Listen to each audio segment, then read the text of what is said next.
Alors, donner à la forme une couleur. Donc,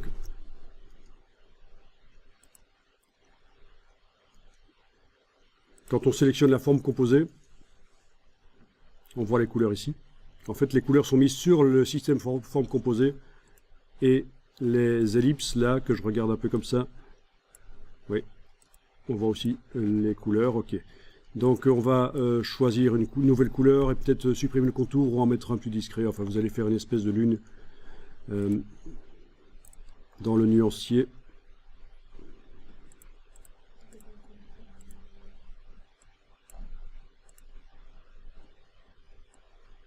Une couleur de fond et une couleur de contour. Voilà.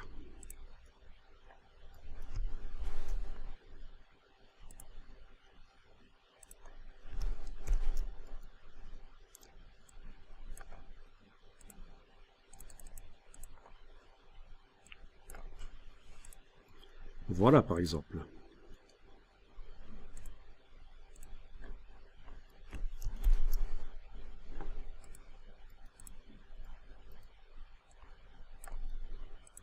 Vous avez mis une couleur de fond et une couleur de contour.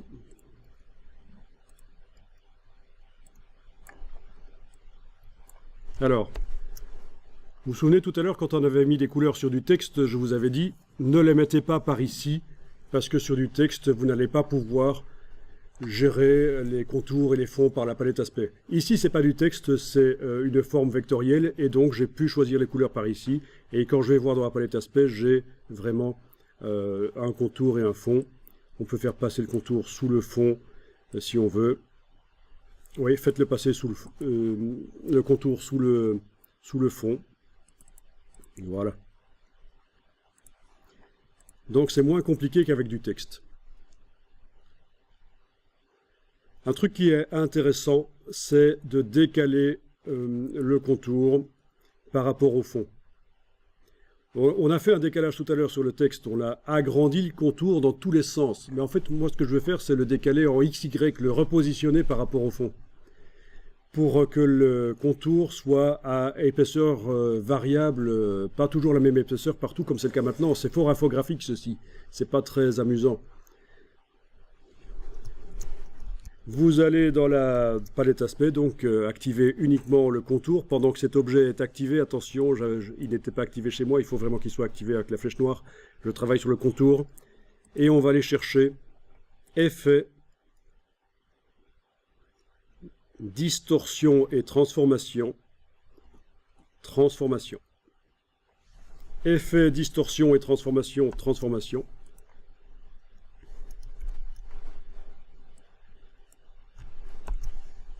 Et là, dans la case, avec la case aperçue, vous allez pouvoir ici, déplacement. C'est pas une mise à échelle que je vais faire, c'est pas modifier la dimension, c'est un déplacement. Vous allez pouvoir déplacer comme ceci.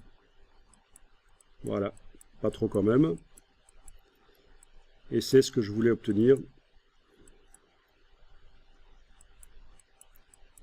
J'ai pas la même épaisseur partout.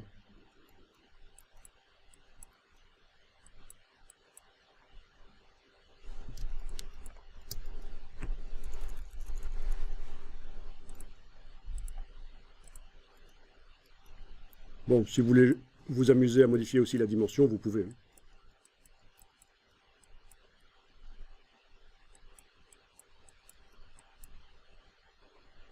Ok. Donc l'effet de distorsion, de transformation apparaît dans la palette aspect. Quand on déploie le contour, on voit que sur le contour, il y a eu une transformation.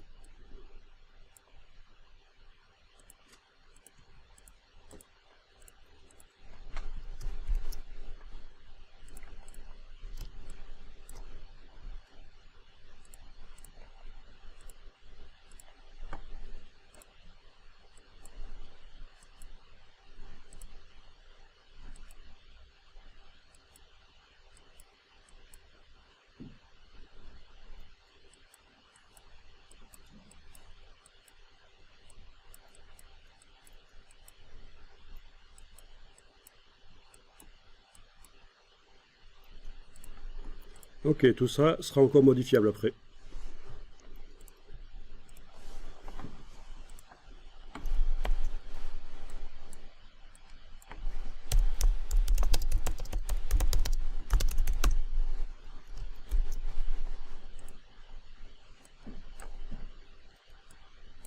Quand c'est fait, vous allez déplacer l'objet avec la flèche noire. Vous déplacez l'objet dans la palette nuancier.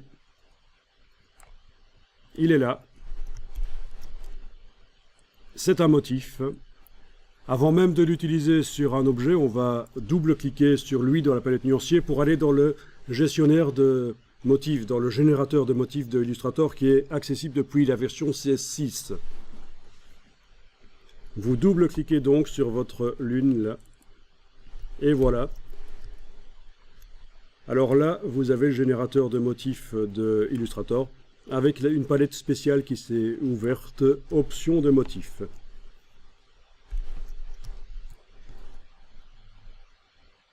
Alors ici, vous avez le motif qui est répété 25 fois.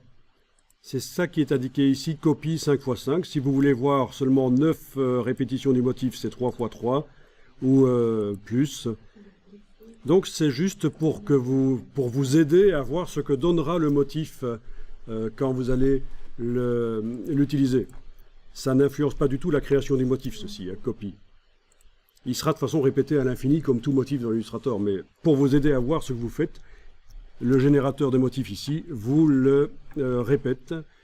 On vous montre aussi qu'il est estompé, les répétitions non accessibles, ce qui est des images des vecteurs réels, ce sont des images des vecteurs, c'est non accessible, c'est estompé, mais vous pouvez désactiver si vous voulez.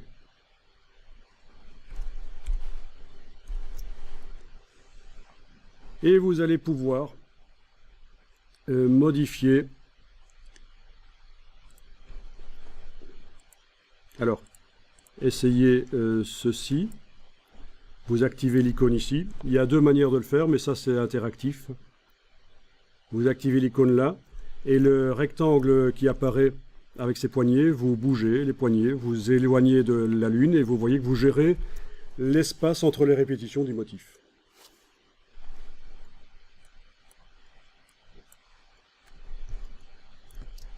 Bon, ceci dit, par rapport à une page A4, la lune est quand même fort grande. On va la réduire.